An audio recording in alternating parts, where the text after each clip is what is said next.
नमस्कार, आप देख रहे हैं न्यूज एक्सप्रेस। मेरा नाम है ऋतिक ठाकुर। बिहार में बांकीपुर विधानसभा में जब उपचुनाव हुआ तो उसके जो नतीजे आए वो हम सभी ने देखे। विधानसभा उपचुनाव में प्रशांत किशोर को प्रचंड वोट्स मिले हैं और इसको लेकर के नीरज कुमार जो कि भाजपा से कैंडिडेट थे उनको वहां पर शिकस्त दी।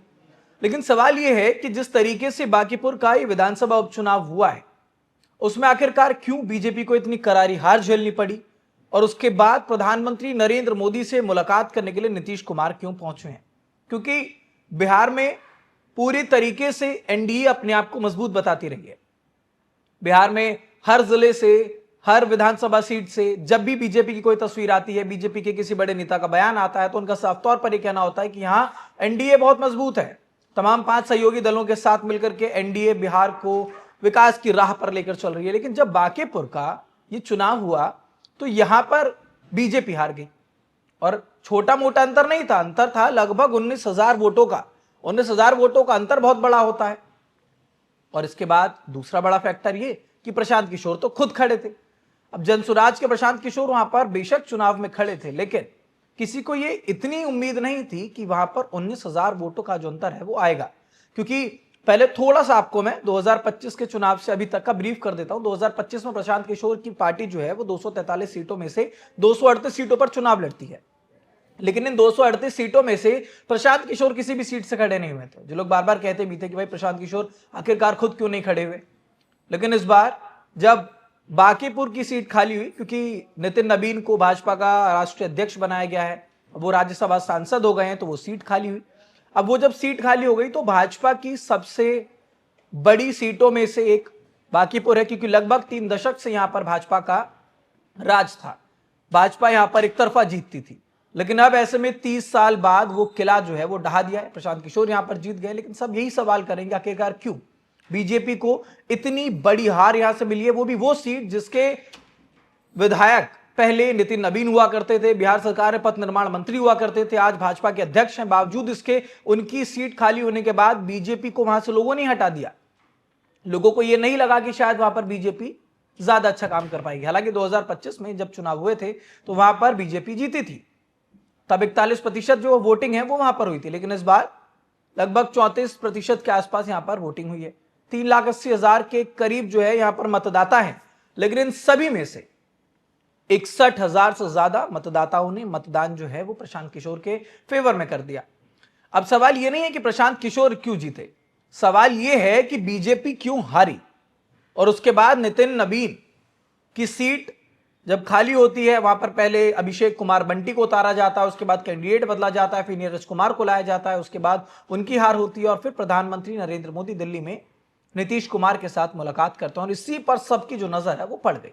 जैसे ही नीतीश कुमार की मुलाकात नरेंद्र मोदी से हुई, सभी एक जो कहते हैं ना कि डॉट्स को जोड़ने लग जाते हैं, सभी जोड़ने लगे। फिर दिल्ली से लेकर के पटना तक जो है लोग कयास लगाने लगे कि आखिरकार क्या हुआ होगा। 2025 में सरकार बनी, नीतीश कुमार मुख्यमंत्री बने, फिर मुख्यमंत्री पद से वो हटे, राज्यसभा सांसद बने, फिर सम्राट चौधरी मुख्यमंत्री बने, फिर विजय कुमार सिन्हा उप मुख्यमंत्री के पद से हटाए गए, पूरा मंत्रिमंडल जो है हल्का बहुत उसमें फिर बदल हुआ।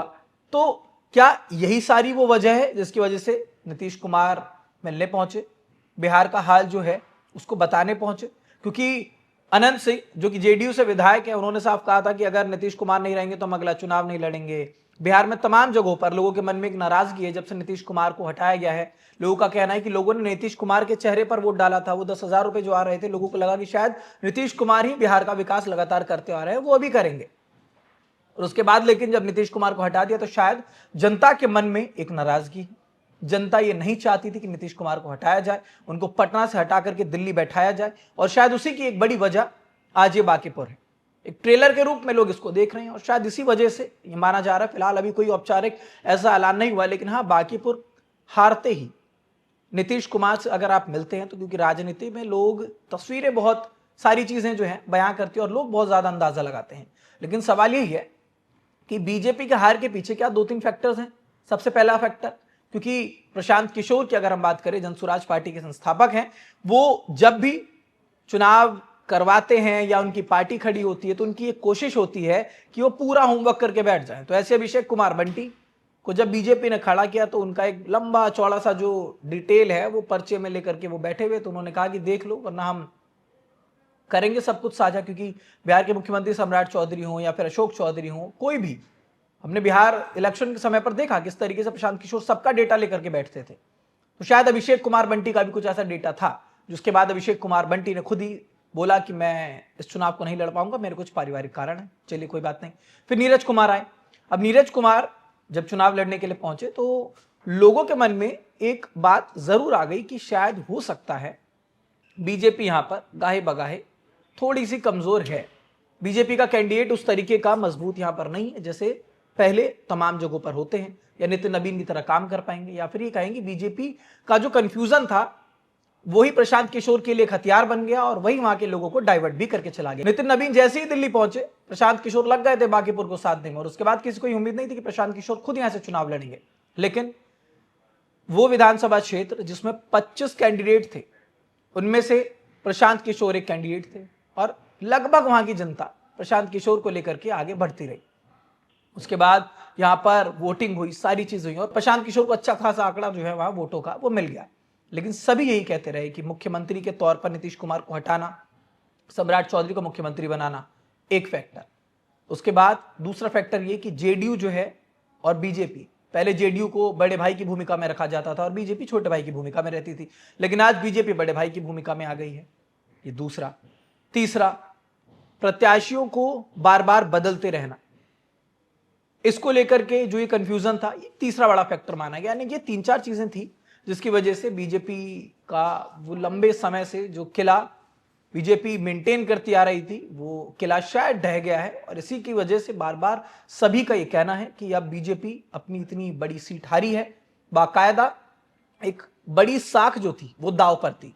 नितिन नवीन भाजपा के अध्यक्ष है, उनकी सीट जब खाली हुई तो सभी को ये उम्मीद थी कि एक तरफा शायद जीत जाएंगे, बड़ा चेहरा है बीजेपी के, लेकिन जब उन्हीं की सीट हार गई, उसके बाद नीतीश कुमार की नरेंद्र मोदी से मुलाकात हुई, तो अभी देखने वाली बात होगी कि आखिरकार इस बातचीत में क्या कुछ निकला है, बांकीपुर को लेकर के वो क्या सोच रहे हैं, क्या कोई मंथन करने के लिए वहां पर पहुंचे थे। जो भी होगा अपडेट आप तक लगातार पहुंचेगा। फिलहाल इस खबर पर आपकी क्या राय है हमें कमेंट बॉक्स में जरूर बताइएगा। देश दुनिया से जुड़ी तमाम खबरों के लिए देखते रहिए न्यूज एक्सप्रेस।